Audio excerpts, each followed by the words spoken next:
Hello, good morning Taiwan. Ako nga po pala si Matt, factory worker dito sa Taiwan.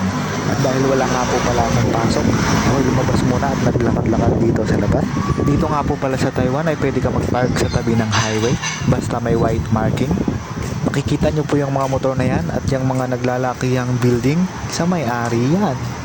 At ayan na nga po, at parang ako'y naliligaw na at hindi ko na alam kung saan ako lulusot dahil puro building ang aking nakikita dito.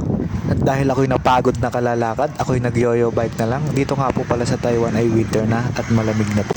At nakarating na din ang dorm at ako'y magbibihis at pupunta daw po kami sa palengke.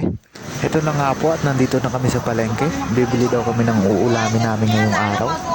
Kasama ko nga po pala si Kuya King at si Kuya Jurel at kami naghahanap ng buhay na tilapia. At dito nga po kami pumunta sa dulo at meron daw ditong nagbebenta ng buhay na tilapia. At malapit na nga po kami sa nagbebenta ng tilapia at titingnan daw nila kung buhay pa. At ayan na nga po at kikilatisin na ni Kuya King kung buhay pa daw yung tilapia. Parang sa tingin ko hindi na humihinga.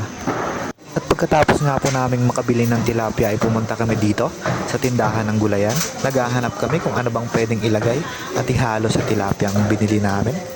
At hindi nga po namin alam kung anong ihahalo namin sa binili naming tilapia. At may nakita kaming cooler box doon sa dulo. Titignan po namin kung ano ang laman. At ito nga po pala yung laman niya. Alimango at hipon. Tinanong ko kung magkano. Hindi ko naintindihan, nakalimutan ko. Hindi pala to Pilipinas. At dahil hindi ko sila maintindihan, kami umuwi na. At ito nga po, napadaan pa kami dito sa bazaar. Ako nga po pala ulit si Matt, factory worker dito sa Taiwan.